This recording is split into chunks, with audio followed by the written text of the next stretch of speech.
ముందుగా ఇక్కడికి వచ్చిన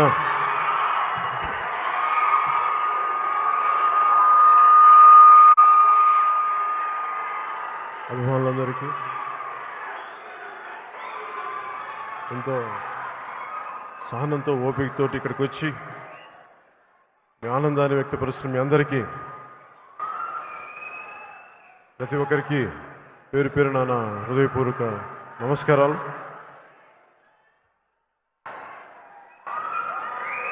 నేను ఎప్పుడు తేజ్ ఫంక్షన్స్కి ఎప్పుడు రాలేదు ఇప్పుడు దాకా. ఇప్పుడు నాకు ఎందుకంటే ఒకసారి తన మొదటి cinema function opening cinema shooting అప్పుడు వచ్చాను. ఆ తర్వాత ఎప్పుడు నాకు రాలేదు. దానికి కారణం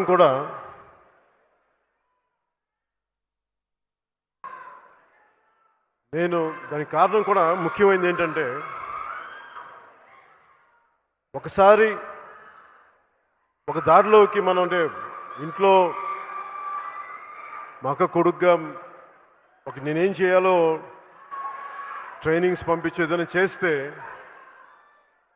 నేను సినిమాలు స్టార్ట్ చేసి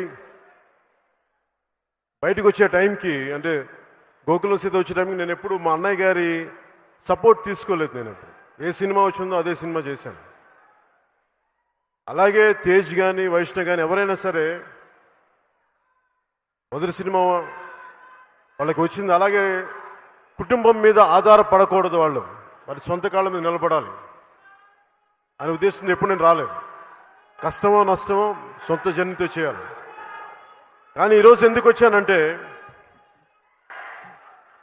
ఈరోజు ప్రత్యేకించి ఎందుకు వచ్చానంటే, నిర్మాతలు ఇంత ఖర్చు పెట్టి సినిమా తీసి రిలీజ్ టైంలో అందరూ ఆనందంగా ఉండాల్సిన రిలీజ్ టైంలో తేజ్ మోటార్ బైక్ యాక్సిడెంట్ బారిన పడటం నిజంగా చాలా బాధాకరమైన విషయం. నిర్మాతలకి ఆ చిత్ర హీరో లేని లోటు ఏదో విధంగా మన వంతు కృషి చేయాలి అని చెప్పేసి నేను ఇక్కడికి వచ్చి మీ అందరి ఆశీస్సులు ఉండాలి.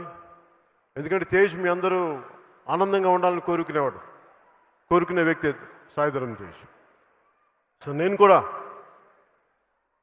మీ అందరికీ కృతజ్ఞతలు చెప్పడానికి, సినిమా బాగా ఆడాలి,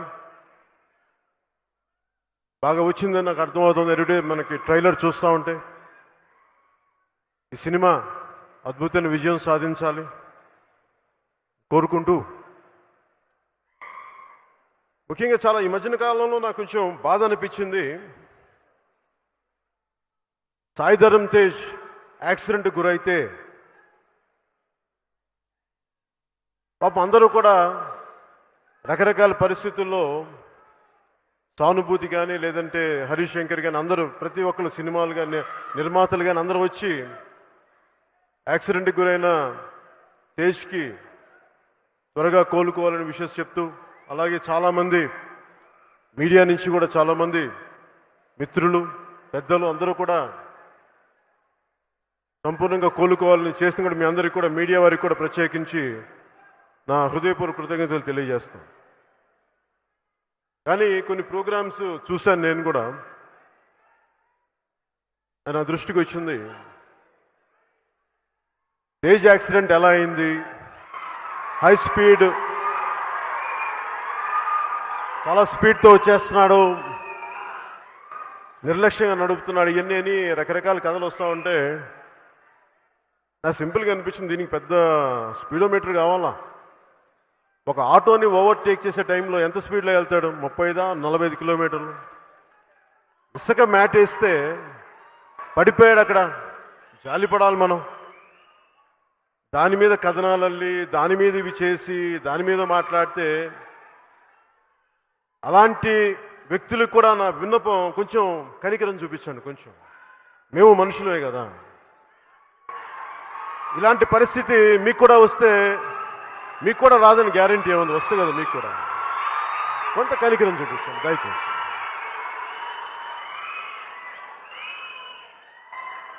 నిజానికి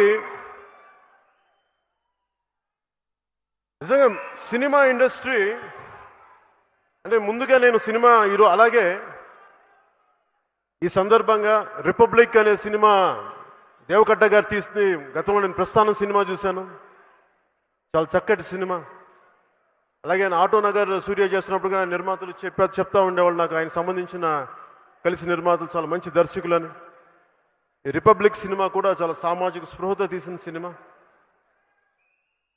ఇలాంటి సినిమా రిపబ్లిక్ అని భారత రాజ్యాంగం ఏం చెప్పింది, మనకి ప్రాథమిక హక్కులేంటి,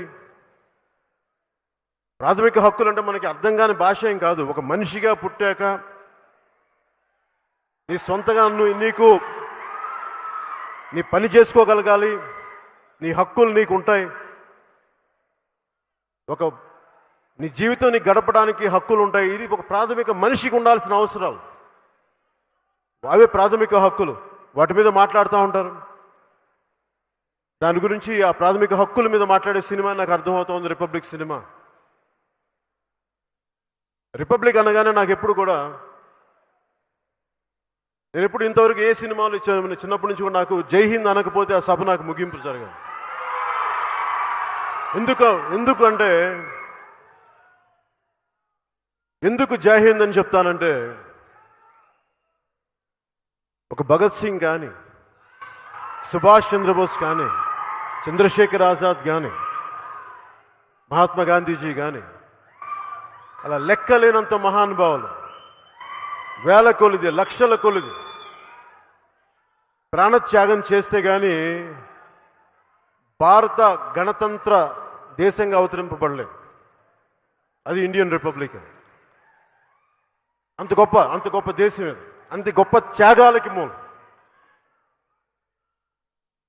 రిపబ్లిక్ గురించి మాట్లాడాలి. అలాగే ఇప్పుడు రిపబ్లిక్ సినిమా చూస్తూ ఉంటే ఇంత త్యాగం చేశారు మహానుభావులు, స్వాతంత్ర ఉద్యమకారులు. కానీ రాను రాను పాలిటిక్స్లో దిగజారుడుతనం వచ్చేసి ఆ హుందాతనం పోయి, ఆ దిగజారుడుతనానికి ప్రతి ఒక్కరు లోపల స్పందించి ఒక కవితగా రాస్తాడు, ఒక దర్శకుడు దాని సినిమాగా తెరకెక్కిస్తాడు ఒక భావనను.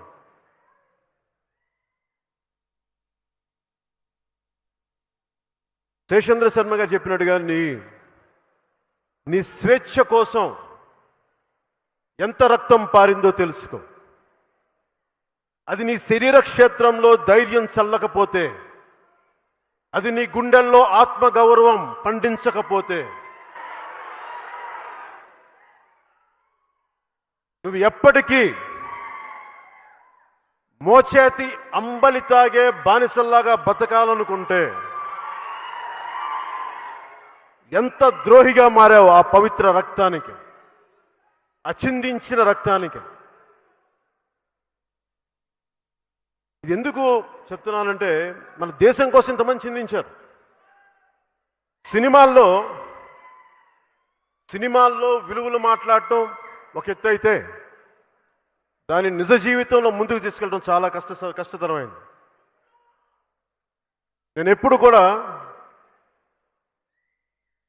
ఒక మేజర్ అంటే ముఖ్యమైన అంశం గురించి మాట్లాడుతూ అందరూ కూడా ఈ రోజున హరిశంకర్ కానీ, ప్రతి ఒక్కరు కానీ, దర్శకులు నిర్మాతలు దిల్ రాజు గారు ఉన్నారు, పెద్దలంతా ఉన్నారు. అందరూ కోరుకుంటుంది థియేటర్లో సినిమా చూడాలి, థియేటర్లు ఆడాలి, థియేటర్ బాగుండాలి, థియేటర్లు రావాలని. మన కరోనా సమయం వల్ల ఎక్కువ మంది థియేటర్లకు వెళ్ళలేకపోతున్నాం, దానివల్ల కొంత ఇబ్బందులు ఉన్నాయి. అలాగే సినిమా పరిశ్రమ అనేది చాలా సెన్సిటివ్, చాలా ఈజీ టార్గెట్. సినిమా చాలా ఈజీ టార్గెట్ ఎవరికైనా. తేజు బైక్లో పడిపోయాడు, 45 కిలోమీటర్ల అత్యంత వేగంతో వెళ్తూ ఆటోని ఓవర్టేక్ చేస్తూ పడిపోయాడు. ఇలాంటి కథనాలు ఉన్నాయి. అలాంటి కథనాల కంటే కూడా ఇంకా ఇంట్రెస్టింగ్ కథనాలు మీకు చెప్తాను. ఎలా చెప్పాలి ఇంట్రెస్టింగ్ కథనాలు.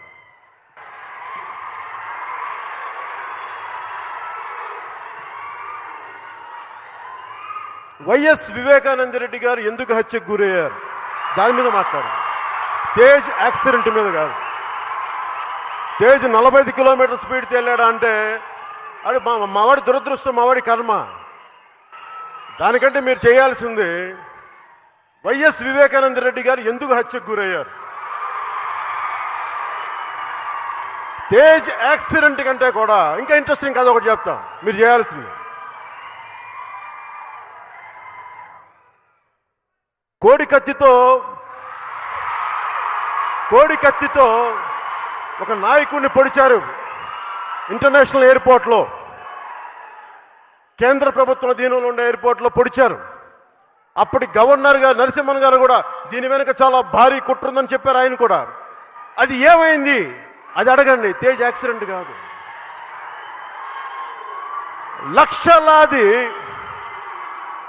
లక్షలాది ఎకరాలు గిరిజనులు పోడు భూముల్లో వ్యవసాయం చేసుకుంటా ఉంటే అది వారికి దక్కట్లేదు. అది ఎందుకు దక్కట్లేదు దాని మీద మాట్లాడండి. తేజ్ యాక్సిడెంట్ మీద కాదు మీరు మాట్లాడాల్సింది, వాటి మీద మాట్లాడండి. ఒక 6 ఏళ్ల చిన్నారి బిడ్డ చరిత అన్యాయంగా, అకారణంగా, అమానుషంగా హత్యకు గురైతే అది వదిలేసి తేజు 45 కిలోమీటర్ల స్పీడ్తో వెళ్ళిపోయాడు. దాని మీద కథనాలు. అలాగే ఇంకా స్పైసీగా ఉండాలి మీకు అంటే, ఇంకా స్పైసీగా ఉండాలి అంటే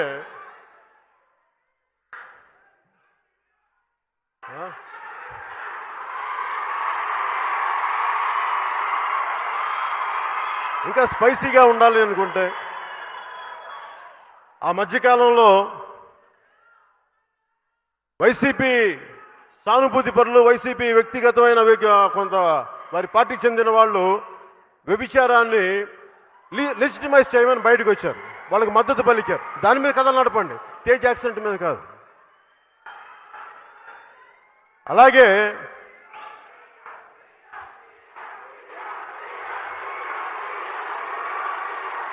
ఒక మాట చెప్తా, ఒక నిమిషం. ఇందాక సుమా గారు కానీ మీరు కానీ పవర్ స్టార్ అంటే పవర్ లేని కాడికి పవర్ స్టార్ అండి.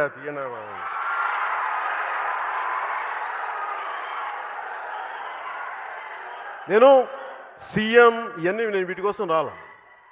రీజన్ చెప్తాను. ఈ భారతదేశపు రిపబ్లిక్ ఏ విలువలతో అయితే రాజ్యాంగం చేయబడిందో, ఏ మహానుభావులైతే కాన్స్టిట్యూషన్ హాల్లో కూర్చొని దీనికోసం పోరాటం చేశారో, వాళ్ళ ఆశయాల కోసం నా వంతు కృషిగా నేను పనిచేస్తున్నాను. అది ముఖ్యమంత్రి ఇస్తుందా ఇవ్వదా నాకు అనవసరం, కానీ పోరాటం చేస్తావా లేదా అన్నదే ముఖ్యం.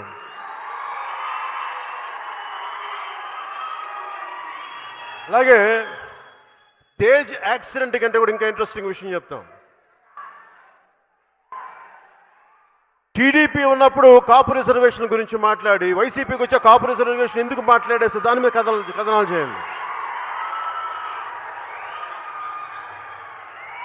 రాయలసీమలో బలిజలు ఎందుకు నలిగిపోతున్నారు దాని మీద కథనాలు నడపండి.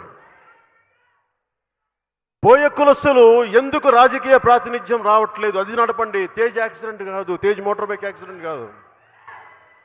ఒక ఆడబిడ్డ ఇంట్లోంచి బయటికి వెళ్తే క్షేమంగా ఎలా రావాలి దాని మీద కథనాలు నడపండి. మేము గౌరవిస్తాం. అంటే ఇన్ని సమస్యలు ఉన్నాయి, కానీ మీరు ఎవరు ఇందాక ఎందుకు చెప్తున్నానంటే రీజన్ చెప్తాను. సినిమా హీరోల మీద లేదంటే సినిమా వాళ్ళు ఎందుకు మాట్లాడగలరంటే వీళ్ళు సాఫ్ట్ టార్గెట్స్. వీళ్ళు ఏదైనా మాట్లాడితే ఎవరు రాజకీయ నాయకుల మీద మాట్లాడండి. అసలు ఇడుపులపాయలో ధనమూల ఏంటంటే టన్నులు కొద్ది ఏదో చిన్న నేల మూలికలు ఉంటాయని అక్కడ డబ్బులు ఉంటాయని పోలీసు వ్యవస్థ కూడా చెప్తా ఉంటారు నాకు. అక్కడ అది ఎంత నిజమో తెలియదు, కానీ దాని మీద కథనాలు నడపండి. అవి నడిపితే ఏం చేస్తారంటే ఇళ్లలోకి వచ్చి కొడతారు కదా, అందుకని వాళ్ళ గురించి మాట్లాడరు. తేజ్ యాక్సిడెంట్ గురించి మాట్లాడచ్చు. తేజ్ అమాయకుడు కదా, కళ్ళు తెరవకుండా ఇంకా కోమాలో పడున్నాడు కదా అక్కడ హాస్పిటల్లో. ఈ రోజు వరకు కళ్ళు తెరిచాడో లేదో నేను చూడలేదు. వాళ్ళ కళ్ళు మూసిపడున్నాడు తేజ్ అక్కడ. దాని మీద కథనాలు కాదు కావాల్సింది. పొలిటికల్ క్రైమ్ గురించి మాట్లాడండి, సినిమా వాళ్ళ గురించి కాదు మీరు మాట్లాడాల్సింది. పొలిటికల్ క్రైమ్ గురించి మాట్లాడండి. సమాజానికి అది కదా పనికొచ్చేది. అలాగే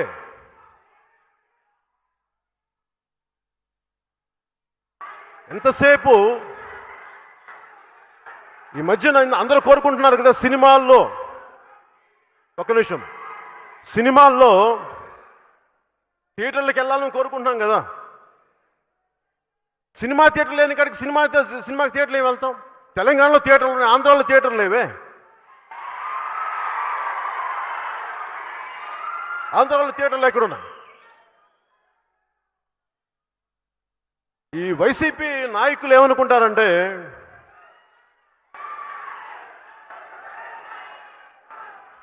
పవన్ కళ్యాణ్ సినిమా ఆపేసిన వాళ్ళ అతను వచ్చిన చిత్ర పరిశ్రమను ఆపేస్తే వాళ్ళందరూ భయపడిపోతారు, మన కాళ్ళ దగ్గరికి వస్తారని. చాలా తప్పు అర్థం చేసుకున్నారు వాళ్ళు.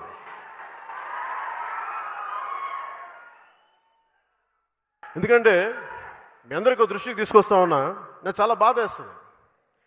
చిత్ర పరిశ్రమ గురించి ప్రతి ఒక్కళ్ళు మాట్లాడుతూ ఉండే, దర్శకులు, నిర్మాతలు, హీరోయిన్లు ఇన్ని కోట్లు తీసుకున్నారంటే అరే సన్నాసులారా, దద్దమ్మలారా, ఒక హీరో కానీ హీరోయిన్ కానీ దర్శకులు కానీ మీకు లెక్క చెప్తా. ఒక ఉదాహరణకు 10 కోట్ల రూపాయలు తీసుకుంటే హైయెస్ట్ ట్యాక్స్ ఇండియాలో 45% అంటే 10 కోట్లకి, సపోజ్ 10 కోట్లు ఎవరిని పంపించామనుకుందాం ఒక హీరోకి, ఒకసారి ఇవ్వరనుకోండి, 10 కోట్లు పంపించారనుకుందాం ఉదాహరణకి. పంపిస్తే దాంట్లో 1 కోటి రూపాయలు తీసేస్తారు, 10% సోర్స్లోనే కట్ చేస్తారు ట్యాక్స్, అంటే 9 కోట్లు. ట్యాక్సెస్ పోగా వాళ్ళ చేతికి వచ్చి ఎంత వస్తుంది? 4.5 తీస్తే 6.5 మిగులుతుంది, అంటే 6.5 కోట్లు. దీంట్లో వాళ్ళు మొత్తం వ్యవస్థను నడుపుకోవాలి. అది వాళ్ళు ఎవడ దోచింది కాదు, అది వాళ్ళ కష్టం మీద వచ్చింది. వాళ్ళకి ఎవడు దోచింది కాదు.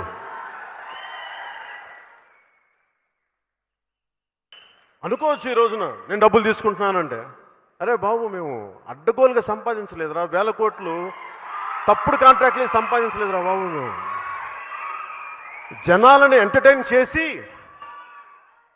డ్యాన్సులు వేసో, కింద పడో, మీద పడో, ఒళ్ళు ఎరగొట్టుకునో, ఎన్నెముకలు ఎరగొట్టుకునో, ఒక బాహుబలిలో ప్రభాస్ గారిలాగా కండలు పెంచి కృషి చేస్తే అది బాహుబలి అవుతుంది.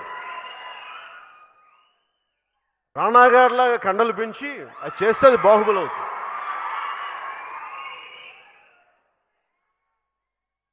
జూనియర్ ఎన్టీఆర్ గారిలాగా అద్భుతమైన డాన్సులు చేస్తే అప్పుడు డబ్బులు ఇస్తారు.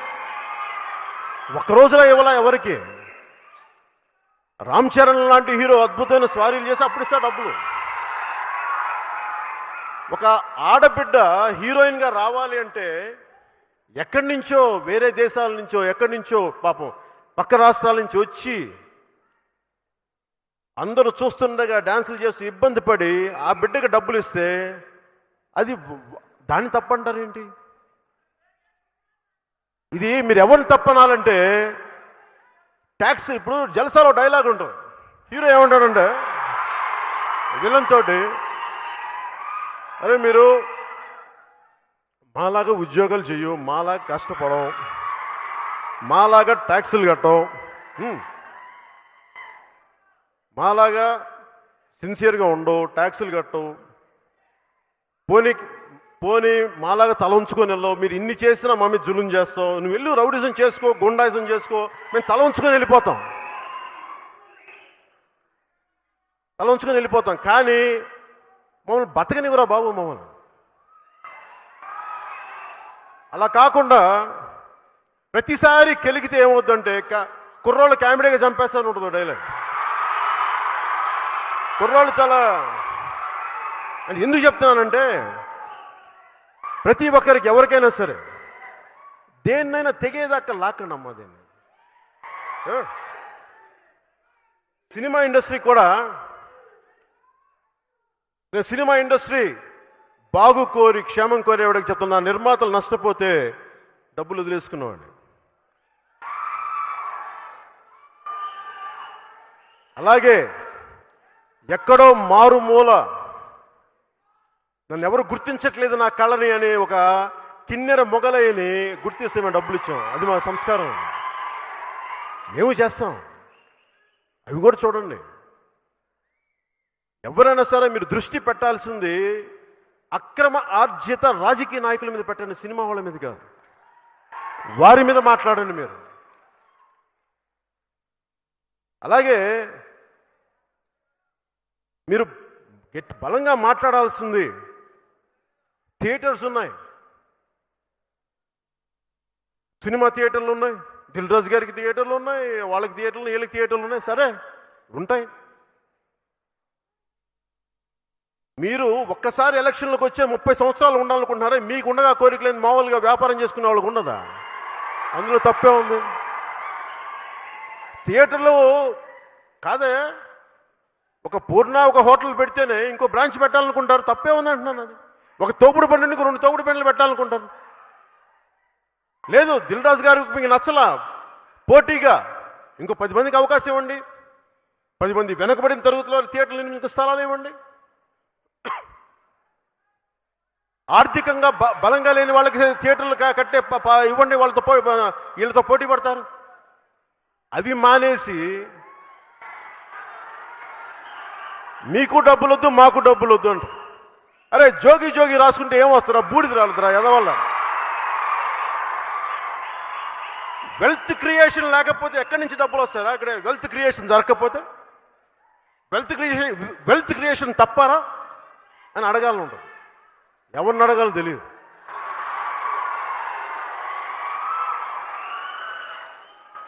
అరే నేను వెల్త్ క్రియేషన్ చేయకపోతే మొగలైకి 2.5 లక్షల రూపాయలు ఇవ్వగలనా? నేను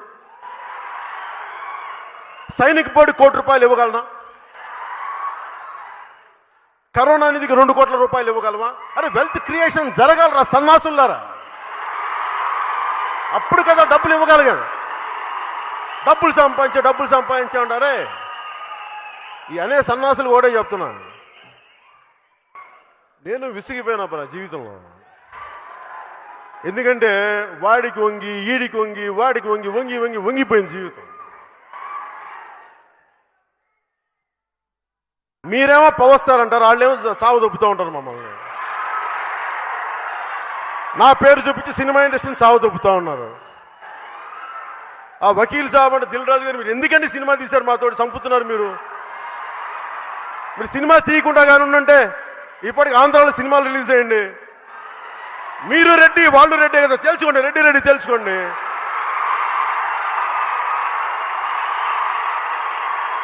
మీరు నమ్మట్లా? మీరు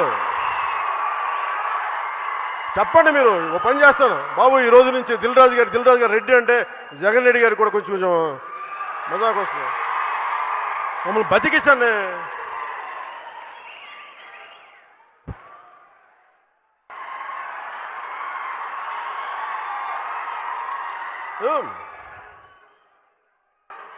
ఒకసారి ఫ్రాన్స్లో,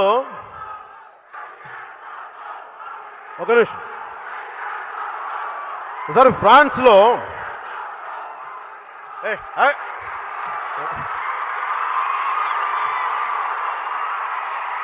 ఒకసారి మీరు ఫిల్మ్ ఇండస్ట్రీకి చెప్పండి, ఫిల్మ్ ఇండస్ట్రీలో పెద్దలందరికీ చెప్పండి. ఫ్రాన్స్లో 16వ శతాబ్దం 17వ శతాబ్దంలో అనుకుంటా, దాదాపు 18వ శతాబ్దం లోపు చాలామంది వ్యాపారవేత్తలు అందరూ కూర్చొని ఒక ఫ్రెంచ్ ట్రేడ్ మినిస్టర్తో కూర్చొని మాట్లాడుకుంటున్నారట. మా వ్యాపారాలు ఎలాగ చేయాలి, ఏం చేయాలి, అలాగే మాట్లాడుకుంటా ఉంటే ఆ ఫ్రెంచ్ ట్రేడ్ మినిస్టర్ అన్నాడు, నేను మీకు ఏం చేయగలను చెప్పండి, ప్రభుత్వం తరపున ఏం చేయగలని ఇట్లా గట్టిగా మాట్లాడుతుంటే వాళ్ళు అన్నారు, నువ్వేం చేయొద్దు, అక్కర్లేదు, మూసు కూర్చోను. ఏం చేద్దాం? లాస్ ఆఫ్ ఫే పాలసీ అంటే ప్రభుత్వం ఏమి చేయకపోతే ఎలా ప్రభుత్వం ఏమీ చేయకపోతే మా పనులు మేము చేసుకుంటామని. అంటే లీస్ట్ ఇంటర్వెన్షన్, అసలు ఇంటర్వెన్షనే కావకూడదు. ఈ రోజున ప్రభుత్వం, ముఖ్యంగా ఆంధ్రప్రదేశ్ ప్రభుత్వం, అంటే వాళ్ళ గురించి అంటే దేవకట్ట గారి గురించి ధైర్యానికి నేను మీకు జోహార్లు అర్పిస్తున్నాను. దేవకట్ట గారు, ఎందుకంటే ఒక బలమైన అభిప్రాయం చెప్పారు ఆయన. ప్రైవేట్ పెట్టుబడితోటి మేము సినిమాలు చేస్తే గవర్నమెంట్ కంట్రోల్ చేస్తానంటది ఏంటి? మీరు ఆలోచించండి లాజిక్. అలాంటప్పుడు వైసీపీ మద్దతుదారులు కూడా చాలామంది ఉన్నారు. ఉదాహరణకి మోహన్ బాబు గారే ఉన్నారు, మా సోదరులు. ఇప్పుడు సినిమా ఇండస్ట్రీకి అప్లై చేసిన రూలు, టికెట్లు మేము అమ్ముతా ఉన్నాం అంటే కష్టం మేము పడాలా, టికెట్లు మీరు మీరు పెట్టి అమ్ముకుంటారు, ఓకే. అప్పుడు రేపు పొద్దున మోహన్ బాబు గారి విద్యానికేతన్ స్కూల్ ఏదో ఉంది, 5,500 మంది విద్యార్థులు. అప్పుడు వాళ్ళది కూడా జాతీయం చేయండి అమ్మా, వాళ్ళది కూడా మీరు ఆన్లైన్లో, పిల్లలది ఆన్లైన్లో కలెక్ట్ చేసుకోండి. అలాగే చిత్ర పరిశ్రమ చాలా చిన్నది అనుకుంటున్నారేమో, కాదు. దీని బడ్జెట్ తక్కువేమో, దీని ప్రభావితం చాలా పెద్దది. ముఖ్యంగా వైసీపీ నాయకులకు చెప్తున్నాను, చిత్ర పరిశ్రమ వైపు కన్నెత్తి చూడకండి, కాలిపోతారు, జాగ్రత్త.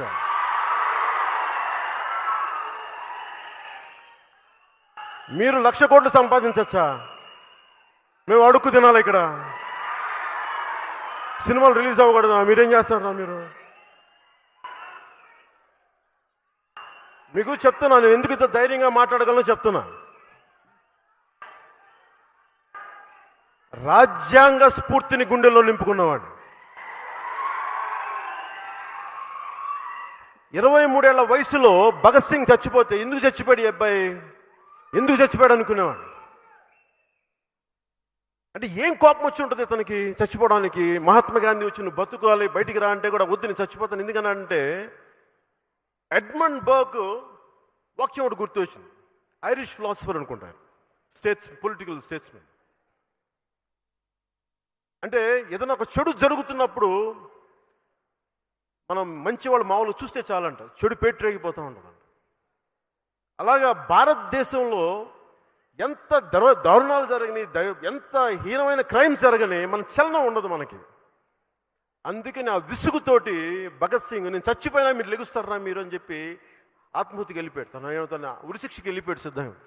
ఈ రోజుకి ఎందుకు భగత్ సింగ్ గురించి మాట్లాడుతూ ఉంటే, మనందరినీ మన సోమరితనాన్ని నుంచి, మన చేతగానితనాన్ని నుంచి బయటకు వచ్చి అన్యాయం జరుగుతున్నప్పుడు ఇది తప్పు అని చెప్పడానికి అందుకు తెచ్చిపోయాడు. ఇది ఈ కాంప్లసెంట్ యాటిట్యూడ్ అంటాం. ఎంత జరగని భయం మనకి. నాకు పిరికితనం అంటే చిరాకు, నిజంగానే చెప్తున్నాను.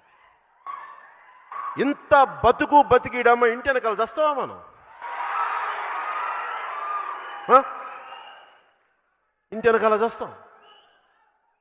పేరుకి ఇవన్నీ పెద్ద పెద్ద పేర్లు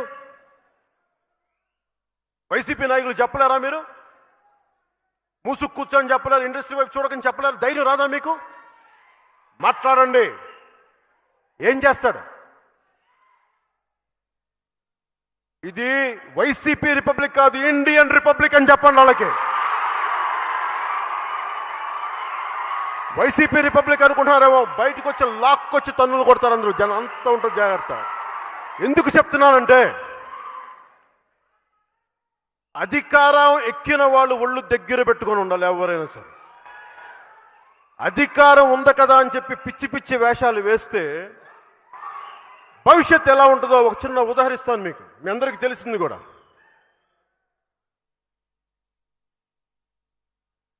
గడాఫీ, లిబియా.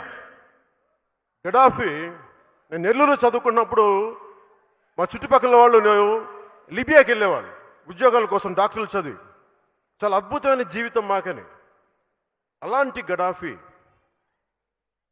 తన అధికారం కోసం చాలా మందిని చంపి చంపి అటు ఇటు చేసి వస్తే ఒక 20 సంవత్సరాల తర్వాత 25 సంవత్సరాల తర్వాత ఆ చేసిన తప్పులన్నీ వెంటపడి నడి రోడ్డులో మారుమూల చిన్న కుర్రోళ్ళు కొట్టి చంపేశారు గడాఫీని. ఇది మనందరూ ఆలోచించాలి. ఎందుకు చెప్తున్నానంటే అధికారం ఉంది కదా అని చెప్పి దాన్ని ఎడాపెడా విచక్షణారహితంగా మడుగు వాడేస్తే అది ఎటు దారి తీస్తో తెలియదు. అది ఎవరికైనా, అది అందరికీ కూడా. ప్రతి ఒక్కరు ఒళ్ళు దగ్గర పెట్టుకొని ఉండాలి. చాలా కాలం క్రితం నాకు రాజకీయాలు నిజంగా ఇంట్రెస్ట్ లేదు. రాజకీయాలు నాకు నిజంగా ఇంట్రెస్ట్ లేదు. సినిమాలోకి రావాలని లేదు. యాక్టర్ అవ్వాలని కూడా అనుకోలే. మహా అయితే ఒక పుస్తకాల షాపో, లేదంటే ఒక మొక్కలు అమ్మే షాపో, లేదంటే చిరంజీవి గారికి బాడీ గార్డు, ఇంతకు మించి పెద్ద నాకు బదులు. అలాంటిది మన కర్మ సరిగ్గా లేక యాక్టర్ను పాలిటిక్స్లోకి వచ్చి. కానీ నేను నా దేశం కోసం పనిచేయాలనుకున్నాను. నా దేశం కోసం పనిచేయాలన్న తలంపు నన్ను ఒక నటుని చేసింది. దాన్ని ఇలా తీసుకుంటే నేను దానికి లొంగిపోయి పనిచేస్తున్నాను. నాకు ఇష్టంతో పనిచేయాలి, బాధ్యత పనిచేస్తున్నాను. అలాంటిది నేను ఎందుకు చెప్తున్నాను ఇదంతా? తేజ్ గురించో వీటికి సినిమా పరిశ్రమ గురించి చెప్తున్నాను, మా కష్టాలు చెప్తున్నాను. చాలామంది సినిమా ఇండస్ట్రీ ఏముంది, మీరు డ్యాన్సులు చేసేవాళ్ళు, తైతక్కలు ఆడేవాళ్ళు అంటే, సినిమా ఇండస్ట్రీ కష్టం తెలుసా మీకు? ఈ ప్రశ్న మీకు చెప్పట్లేదు. ఇలాంటి చచ్చు ప్రశ్నలు వేసే సన్నాసులకి చెప్తున్నాను ఈ మాట. ఒక Trivikram Srinivasu MSc nuclear physics చదువుకొని యూనివర్సిటీ ఫస్ట్ వచ్చి సినిమాలోకి వచ్చాడు. అలాగే సినిమా ఇండస్ట్రీకి కులాలు మతాలు ఉండవు. ఇక్కడున్న హరీష్ శంకర్ కరీంనగర్ వాస్తవ్యుడు, బిహెచ్ఎల్లో పెరిగిన కుర్రాడు. నా వకీల్ సాబ్ తీసిన వేణు శ్రీరామ్ ఒక ఎంబీసీకి చెందిన, వాళ్ళ నాన్నగారు ఒక టైలరింగ్ వృత్తి చేసే అలాంటి ఎంబీసీలకు చెందిన కుర్రాడు, ఉస్మానియా విద్యార్థి, వరంగల్ అనుకుంటా. ఇట్లా ఒక్కళ్ళు కాదు, ఇద్దరు కాదు. నాతో చేయబోతే సురేందర్ రెడ్డి ఈజ్ ఫ్రమ్ వరంగల్, చదువుకున్నవాళ్ళు. దేవకట్ట గారు రిపబ్లికన్ సినిమా రాయాలంటే ఎంత జ్ఞానం లేకపోతే సినిమాలు తీయలేరు. ఒక సినిమా తీయడం అంటే ఎంత కష్టమో, సక్సెస్ఫుల్గా ఉండడం ఒక దిల్ రాజు గారిని అడగండి.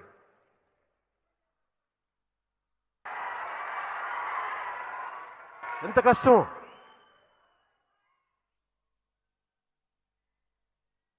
అలాగే చిత్ర పరిశ్రమ అంతా రకరకాల ప్రాంతాల నుంచి వచ్చిన వాళ్ళు, ఒక భారతదేశం అంతా ఇమిడి ఉంటుంది ఒక చిత్ర పరిశ్రమలో. ఇక్కడ ప్రాంతీయతత్వానికి, కులతత్వానికి స్థానం లేదు. ఇక్కడ రకరకాల పార్టీల సానుభూతి పనులు ఉండొచ్చు, అది వేరే విషయం, అది బయట విషయం. చిత్ర పరిశ్రమకు వచ్చేటప్పటికి ఏదైతే మీకు అన్నం పెడుతుందో దానికి ఫస్ట్ గౌరవం ఇవ్వండి. ఎవరైనా సరే పార్టీలో మీకు మీ కృతజ్ఞతల తర్వాత బయటికి వెళ్ళి చేసుకోండి. మీరు ఓట్లు వేసుకుంటారా, పవన్ కళ్యాణ్ తిడతారా, బయటికి వెళ్ళి ఇబ్బంది తిట్టారు, నాకు ఇబ్బంది లేదు. కానీ చిత్ర పరిశ్రమ జోలికి వస్తే మటుకు అందరం ఏకం అవ్వాలి, చాలా అవసరం. ఒక బాహుబలి సినిమా తీస్తే నాకు అసూయ రాదు, మనోడు గెలిచాడు అనుకుంటాం. ఒక రాజమౌళి ఒక అద్భుతమైన బాహుబలి తీస్తే అది మా అందరికీ గర్వకారణం. ఒక హరీష్ శంకరు ఒక కళగని ఒక చిన్న వయసులో కథలు రాసుకొని నలిగి కింద తిరిగి ఒక చిన్న పేద కుటుంబం నుంచి వచ్చినవాడు, నలిగి నేర్చుకొని తను ఈరోజు సక్సెస్ అయితే అది చాలా గర్వంగా ఉంటుంది. అది అందరికీ గర్వంగా ఉంటుంది. అందులో నేను హీరో కాకపోవచ్చు, ఇంకొకరు కావచ్చు, ఎవరైనా కావచ్చు. సర్వే జనో సుఖినో భవంతు, that is the spirit of our republic. అంటే చదివేది రామాయణం, కూల్చేది దేవాలయాలు అంట. వైసీపీ నాయకులు మేము భారత రాజ్యాంగానికి కట్టుబడి ఉంటామని చెప్పి అన్ని దానికి విరుద్ధంగా పనులు చేస్తారు, కూలి చేస్తూ ఉంటారు. ఉదాహరణకి కులతత్వం విపరీతంగా పెరిగిపోయింది. నాకు నిజంగా కులం గురించి మాట్లాడటం కానీ చాలా చిరాకు నాకు. ఎందుకంటే నేను ఏ కులంలో పుట్టాలి, ఎలా పుట్టాలి అనేది మీకు నాకు ఎవరికి అది మనం కోరుకుంటే వచ్చింది కాదు. It's an accident, freak accident అది. ఏ కులంలో పుట్టాలి, ఎక్కడ పుట్టాలి, ఏ దేశంలో పుట్టాలి మన ఎవరికి చాయిస్ లేదు. కానీ మనం ఎలా ఉండాలి అది మన చాయిస్. కేవలం నా కులంకే పని చేయాలా, నాకే పని చేసుకోవాలా, నా కుటుంబానికేనా కాదు, అందరికీయా, అది మన చాయిస్. అది నేను ఎప్పుడు కులం చూసి స్నేహాన్ని చేయాల, కులం చూసి నేను బంధాలు పెంచుకోవాలా, వ్యక్తిత్వాన్ని చూసి బంధాలు పెంచుకున్నా. ఒక మొగిలయ్య దళిత కులాలకు చెందిన మొగిలి. ప్రొఫెసర్ సుధాకర్, నేను గౌరవించే ప్రొఫెసర్ సుధాకర్ దళిత మాల కుటుంబాలకు చెందిన వ్యక్తి. ఆయన ఇష్టపడే మాస్టర్జీ మాదిగ కులాలకు చెందిన వ్యక్తి. నాతో వకీల్ సాబ్ తీసిన వాడు మా వేణు ఒక దర్జీ కులాల నుంచి వచ్చినవాడు. ఈ రోజున భీమ్లా నాయక్ తీస్తున్న సాగరు ఒక రెడ్డి కులానికి చెందిన వ్యక్తి.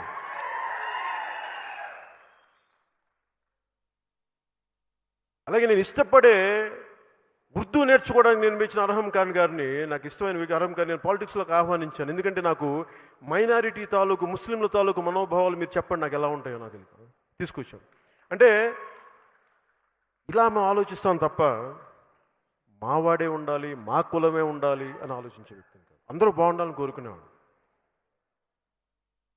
కానీ దురదృష్టవశాత్తు కొంతమంది కేవలం కులాలకే పరిమితం అయిపోతే రిపబ్లిక్ స్పిరిట్ పోద్ది. ఆ కాంటెక్స్లో చెప్తాను కులాల గురించి.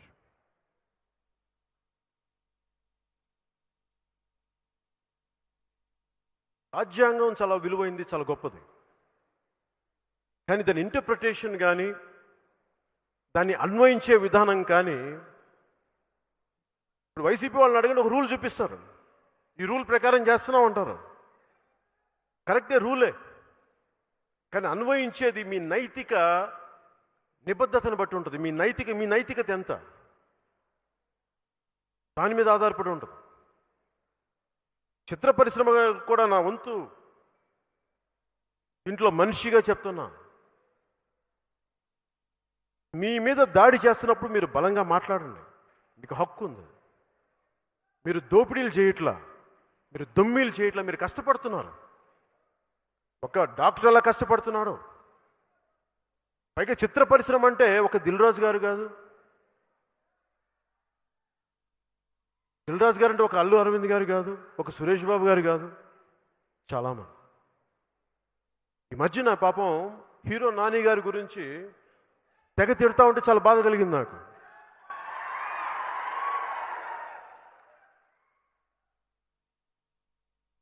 ఎందుకు బాధ కలిగిందంటే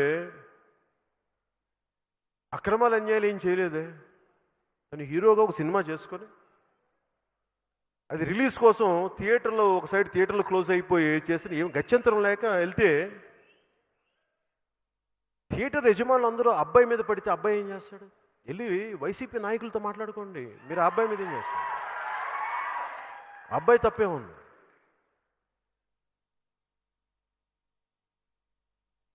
అలాగా ప్రతి ఒక్కరూ కూడా చిత్ర పరిశ్రమ అంటే ఇందాక చెప్పిన కనుక్కుంటే ఫిల్మ్ ఫెడరేషన్ మీరు లెక్కలు తీసుకుంటే దాదాపు 17,000 పైచిలుకు మెంబర్స్ ఉంటారు. 17,000 పైచిలుకు, 18,000 పైచిలుకు, 18,000 దాకా ఉంటారు. అదనంగా ఇంకా అటు వెళ్ళిపోయే వాళ్ళు ఇంకో 5,000 మంది ఉంటారు. దాదాపు 25,000 మంది. 25,000 అంటే వాళ్ళ కుటుంబాలతో లెక్కేసుకుంటే ఒక్క ఈ హైదరాబాద్ చుట్టూ పరిస్థితుల్లోనే 1,00,000 మంది సినిమా మీద ఆధారపడి ఉంటారు. అక్కడ సినిమాలు ఆపేస్తే, పవన్ కళ్యాణ్ మీద కోపంతో మీరు అక్కడ సినిమాలు ఆపేస్తే 1,00,000 మంది పొట్ట కొడుతున్నారు ఇక్కడ. ఒకవేళ మీకు నాతో గొడవ ఉంటే నా సినిమాలు ఆపేయండి, పర్లా, మా వాళ్ళు వదిలేండి. ఈ మధ్యన అన్నారు నాతోటి, ఎందుకంటే చిరంజీవి గారు పాపం ఆయన కొంచెం ఆయన బతిలాడుకుంటారు ఏంటని నేను చెప్పాను. ఆయన మంచి మనసే, ఆయన అలా బతిలాడుకుంటారు. పాపం ఏం చేస్తాం? అక్కడ ఎవరో ఉన్నానమ్మా, ఒక మినిస్టర్ పేరు మర్చిపోయాను. ఆ సన్నాసి ఆ సన్నాసి పేరు గుర్తురాలా నాకు. ఆ సన్నాసి అనే మాట ఏంటంటే ఏంటంటే మా నాయకులకి చిరంజీవి గారు అంటే సోదర భావన, వారికి సోదర భావన సోదిలో సోదర భావన, ఉపయోగపడని సోదర భావన, చిత్ర పరిశ్రమకి అక్కడికి రాని సోదర భావన దేనికి? వెళ్ళి దెబ్బలో కొట్టుకున్నా.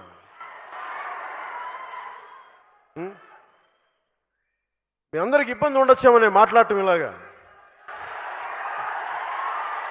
మీకు కదలే, మీకు నాకు ఎందుకు ఇబ్బంది ఉంటుంది? మనం గొడవ పడతాం మనకు.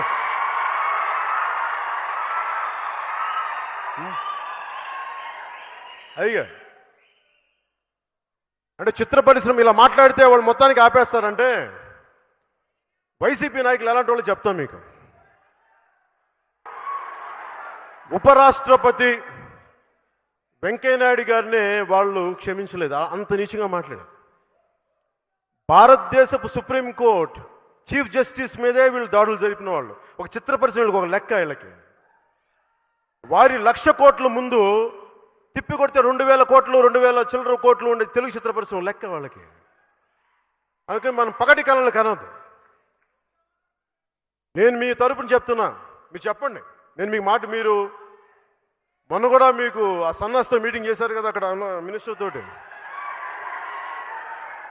ఆ సన్నాసికి చెప్పండి పవన్ కళ్యాణ్ సినిమాలు ఆపేసుకుని చిత్ర పరిశ్రమ వదిలేయమని చెప్పండి. మీరు అనుకోవచ్చు అన్న మన సినిమా మిగతా వాళ్ళ సినిమాలు మన సినిమాల పరిస్థితి అంటే మనల్ని ఎవడు రాయిపోయేది అక్కడ.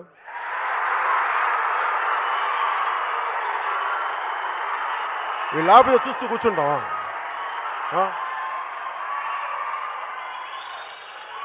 అలాగే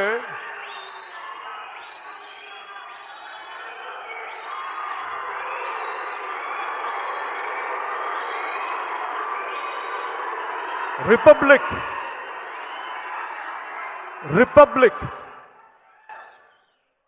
భారతదేశపు రిపబ్లిక్ స్పిరిట్ని కాపాడాలి అంటే ప్రభుత్వాలకి అధికారాన్ని పరిమితం చేయాలి. అపరిమితం అధికారం ఉంటే అర్ధరాత్రి గొడుగు పట్టమన్నాడంట ఇలాంటి వాడు అక్కడ. అందుకని మనం వీళ్ళకి అంత భయపడకూడదు. నేను ఎందుకు చెప్తున్నా, నేను గొడవ పడడానికి సిద్ధమయ్యే మాట్లాడుతున్నా.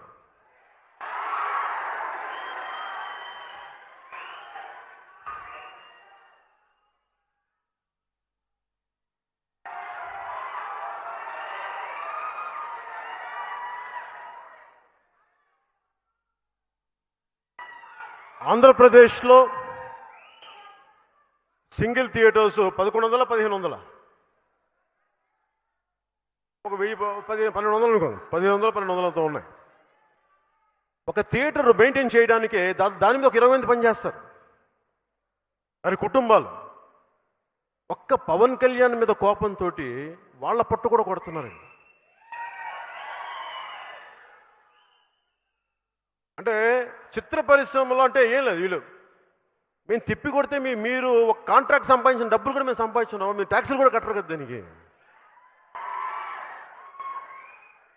అంటే ఇవి చిత్ర పరిశ్రమలో ప్రతి ఒక్కరు కూడా దేవకట్ట గారిని చూసి నేర్చుకుంటే ధైర్యంగా మాట్లాడండి. ఇది మాకు ఇబ్బందిగా ఉందని చెప్పండి. ఇబ్బందిగా ఉంది మాకు. ఎందుకంటే మీరు బానిసలు కాదు, మీరు ప్రభువులు, ప్రజలే ప్రభువులు, ప్రజల కొరకు ప్రజల కోసం. That is the spirit of republic. మీరేంటి భయపడతారండి? మీరు చెప్పండి. ఉదాహరణకి యువ దర్శకులు చాలామంది ఉన్నారు. మా హరీష్ గారి గురించి నా సందేహాలు, రవి గారి గురించి నా సందేహాలు, వీళ్ళు గట్టి పోరాట యోధులు మాట్లాడండి. పోరాటాలను మీరు కత్తులు తీసుకొని కట్టాలు తీసుకొని మాట్లాడమని చెప్పండి. ఒక అభిప్రాయాన్ని స్థిరంగా స్ఫుటంగా చెప్పండి, భయపడకుండా. భారతదేశం, భారత రాజ్యాంగం మనకు కల్పించిన హక్కు ఇది. ఒక గూండాకో ఒక క్రిమినల్ పాలిటీషియన్కో భయపడితే ఏ పని చేయలేం. అలాంటప్పుడు నేను లేస్తే మనిషిని గాను, మా వంశాలు వేరు, మా ఇవేరని డైలాగులు చెప్పకండి. అప్పుడు బయటికి వచ్చి ధైర్యంగా మాట్లాడండి.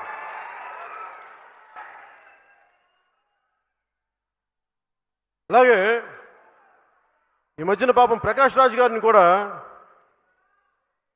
ఏమన్నారు, అదేంటి వేరే ఏముంటావా అది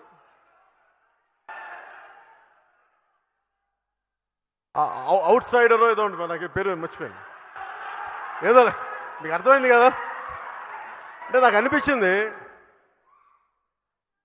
ఒక ప్రతిభావంతుడైన నటుడు ప్రకాష్ రాజ్ గారు నాకు ఫ్రెండ్ ఏం కాదు, అది కూడా చెప్తున్నాను మీకు. చాలా సరదాగా ఉంటాం, మాట్లాడుకుంటాం, నమస్కారం చెప్పుకుంటాం. దిల్రాజు గారిని అడిగా, సార్ వకీల్ సాబ్లకు సరిగ్గా సమయానికి వస్తారా, అంత పర్లేదు అంటే లేదు మీరు చూసుకుంటే సార్ వచ్చారు పాప అని బాగానే చేశాను. సినిమా రిలీజ్ అయిన తర్వాత ఆయన వెళ్ళి పవన్ కళ్యాణ్ ఇలా చేయకుండా ఉండాల్సిందని ఏదో ఎన్నికల గురించి మాట్లాడితే నాకేం తప్పని, తర్వాత మళ్ళీ కలిసి యాక్ట్ చేసాం, పెద్ద సీన్ చేసాం మళ్ళీ తర్వాత. ఇది నేను ఎందుకు చెప్తున్నానంటే మాలో మా గొడవలు ఉంటాయి. ఏ గొడవలు అవి? అభిప్రాయాలు ఉంటాయి. నువ్వు వాళ్ళకి రైటు వీళ్ళకి రైట్ అంటావు, అది అక్కడికి వరకే అయిపోద్ది. సినిమాకి వచ్చామనుకోండి, అతను నందాను నేను సత్యదేవ్ అవుతాను వేరు. రేపు పొద్దున హరీష్ శంకర్ సినిమాను లేదా రాజమౌళి గారి సినిమా రిలీజ్ అయితే ఇద్దరు కొట్టుకుంటారు, మా సినిమా బాగుండాలి మీ సినిమా బాగుండాలి.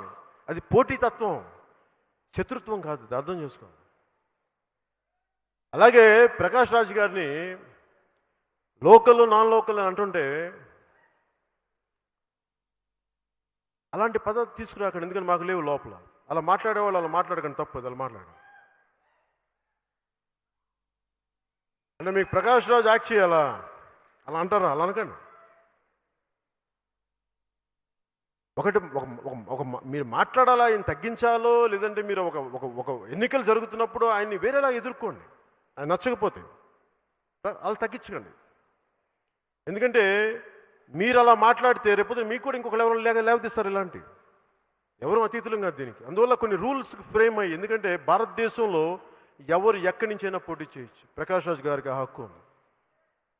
అది గెలిపిస్తారా లేదా అనేది అది వేరే సంగతి. అలాగే ఈ మధ్యన ప్రతి ఒక్కరు ఇప్పుడు మోహన్ బాబు గారు కూడా మాట్లాడాలి. వైసీపీ వాళ్ళు థియేటర్లు క్లోజ్ చేస్తున్నప్పుడు మోహన్ బాబు గారికి నేను సభాముఖంగా తెలియజేసుకుంటున్నా, మీ బంధువులు కదా, వైఎస్ కుటుంబీకులు మీ బంధువులని చెప్తా ఉంటారు, విన్నాను. చిత్ర పరిశ్రమని హింసించొద్దని చెప్పండి. కావాలంటే పవన్ కళ్యాణ్ బ్యాన్ చేసుకోండి, అతను మీరు తేల్చుకోండి, చిత్ర పరిశ్రమ వైపు జోలికి రాకండి మీరు చెప్పండి మోహన్ బాబు గారు. ఎందుకంటే మీరు ఒక పార్లమెంట్ సభ్యులు కూడా, మాజీ పార్లమెంట్ సభ్యులు, మీకు నైతిక బాధ్యత ఉంది, మీరు మాట్లాడాలి. ఇది ఎందుకంటే ఈ రోజున చిత్ర పరిశ్రమకి అప్లై చేసిన రూల్ రేపొద్దున మీ విద్యానికేతన్ స్కూల్స్ కూడా అప్లై చేయొచ్చు. ఎందుకు చెప్తున్నాను ఈ మాట అంటే, జర్మనీలో రెండో ప్రపంచ యుద్ధంలో మార్టిన్ నిమోలర్ అని చెప్పి ఒక క్లోజీమెన్, అంటే ఈ పాస్టర్ అన్నమాట, ఒక ప్రొటెస్టెంట్ పాస్టర్, హిట్లర్ చూసి ఇతను దేశాన్ని ఏదో బాగు చేస్తాడని చెప్పి ఆయనకి చాలా వత్తాసు పలికాడు. ఆయనకి వత్తాసు పలికిన తర్వాత తిరిగి ఏదో అటు ఇటు అయ్యి తిరిగి ఆయన కూడా జైల్లో పెట్టించాడు హిట్లర్.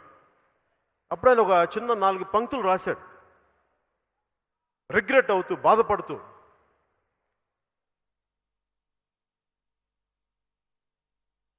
హిట్లర్ సైన్యం ఎస్ఎస్ కమ్యూనిస్టుల కోసం వస్తే నేను మాట్లాడలేదు, ఎందుకంటే నేను కమ్యూనిస్ట్ని కాదు కాబట్టి. హిట్లర్ ఎస్ఎస్ సైన్యం సోషలిస్టుల కోసం వస్తే నేను సోషలిస్ట్ కాదు కదా, నేను మాట్లాడలేదు. హిట్లర్ సైన్యం యూదుల కోసం వస్తే నేను మాట్లాడలేదు, ఎందుకంటే యూదుని కాదు కనుక.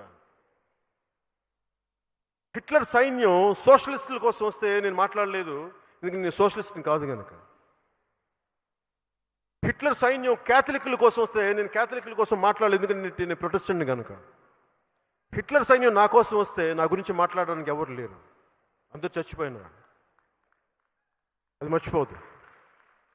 నీ కులం సమస్య మా పార్టీ సమస్య కాదు. ఒకసారి విలువ తప్పుతున్నప్పుడు అది ఏదో ఒక రోజున తిరిగి మీకు కూడా వస్తుంది.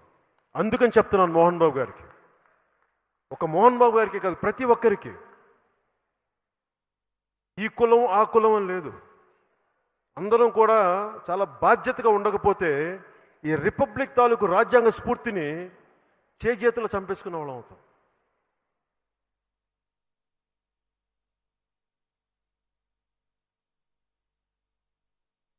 అలాగే మీకు సినిమా చిత్ర పరిశ్రమ పెద్దలు కూడా నా విన్నపం, సినిమా టికెట్లు అసలు వీళ్ళు ఎందుకు తీసుకోవాలనుకుంటున్నారు ఆంధ్రప్రదేశ్ గవర్నమెంట్ అంటే, వాళ్ళ దగ్గర డబ్బులు లేవు. ఎందుకు చెప్తాం? అదే డబ్బులు లేవు. ఎందుకు డబ్బులు లేవంటే,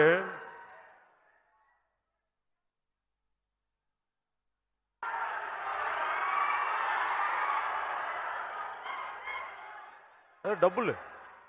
డబ్బులకి ఏంటంటే, ఈ చిత్ర పరిశ్రమలో వచ్చిన సంపదని గవర్నమెంట్ ఖజానాలోకి వెళ్తే దాని మీద బ్యాంకులకి చూపించవచ్చు, మాకు ఇంత ఆదాయం ఉంది,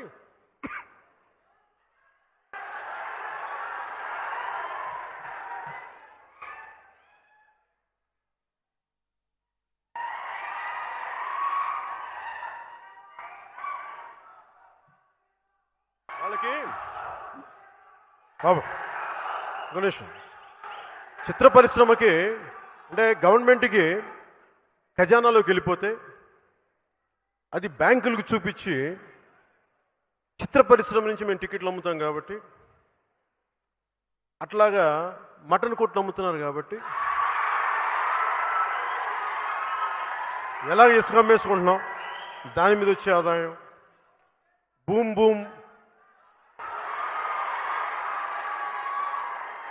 ఇప్పుడు మీకు ఎవరికైనా ప్రెసిడెంట్ మెడల్ కావాలంటే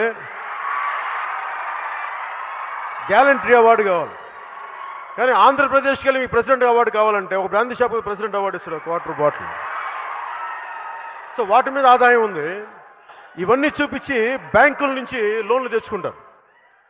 దాంట్లో భాగంగానే చిత్ర పరిశ్రమ డబ్బులు కూడా లోన్లు పెట్టడానికి తీసుకోబోతున్నారు. అందుకని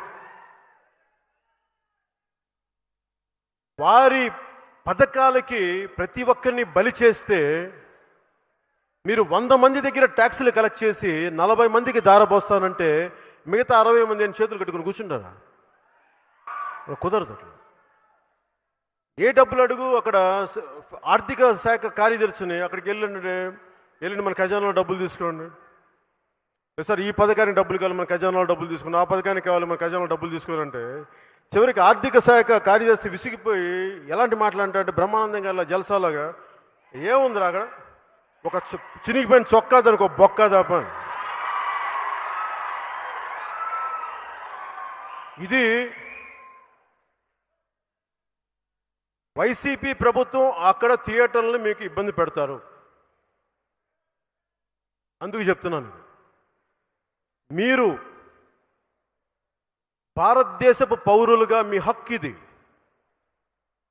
చిరంజీవి గారు లాంటి వ్యక్తులు కూడా చెప్పండి, ప్రాధేయపడొద్దని చెప్పండి. హక్కు ఇది, హక్కుతో మాట్లాడమని చెప్పండి. ప్రాధేయపడితే ఇవ్వరు, మన హక్కు ఇది. ఇది ఒకటి సొత్తు కాదు, ఈ దేశం మన హక్కు ఇది. చెప్పండి అందరికీ. కూర్చొని బావా సోదర అనుకుంటే సరిపోదు, మాట్లాడాలి. ఇండస్ట్రీ పెద్దలకు కూడా అందరూ మాట్లాడండి.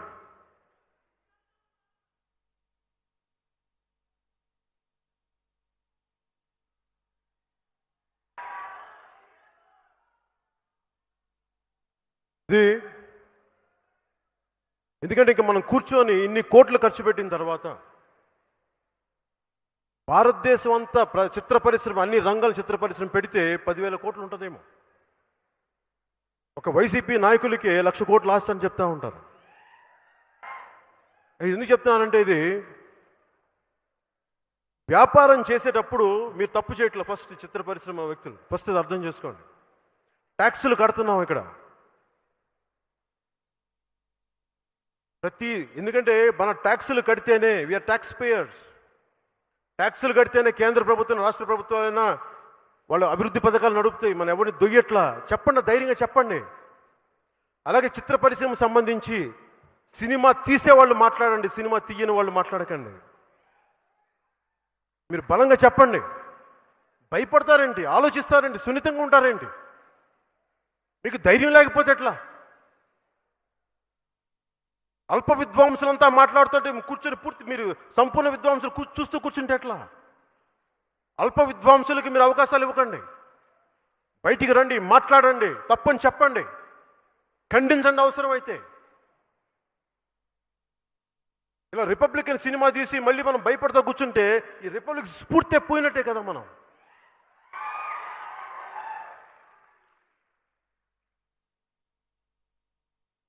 ఒకవేళ వైసీపీ వాళ్ళకి అనిపించచ్చు, తెలుగు సినిమాలు తీయకపోయి మేము బ్యాన్ చేస్తామంటే అప్పుడు ఏం చేస్తారు వాళ్ళు? మీ వైసీపీ ఆస్థాన విద్వాంసులతోటి ఈ గంట గడిస్తే చాలు, అరగంట వస్తే చాలు, పట్టుమని 10 నిమిషాలు, చప్పున వస్తా ఇట్టే చల్లారిపోతే, ఇలాంటి టైటిల్స్ తోటి కాకినాడలో చాణక్య చంద్రగుప్త మీ ఎమ్మెల్యే హాలు రిలీజ్ చేసుకోండి.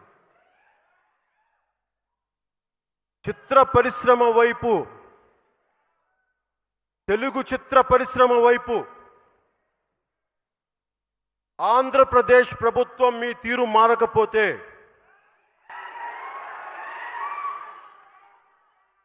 మీరు మార్చేలా ఎలా చేయాలో మాకు బాగా తెలుసు. ఆకరణ ఒకటే, శేషేంద్ర గారి ఒక కవిత పంక్తి చెప్పి ముగిస్తాను. రాహువు పట్టిన పట్టొక సెకండ్ అఖండమైన లోక బాంధవుడు అసలే లేకుండా పోతాడా? మూర్ఖుడు గడియారంలో ముళ్ళు కదలనీయకుంటే ధరాగమనం అంతటితో తలకింద అయిపోతుందా? కుటిలాత్ముల కూటమికి ఒక త్రుటికాలం జయం వస్తే విశ్వ సృష్టి పరిణామం విచ్ఛిన్నమవుతుందా? ధనుజులోకమేకంగా దారికడ్డంగా నిల్చుంటే నరజాతి ప్రస్థానం పరిసమాప్తమవుతుందా? తెలుగు చిత్ర పరిశ్రమని ఎవరు అడ్డుకోలేరు.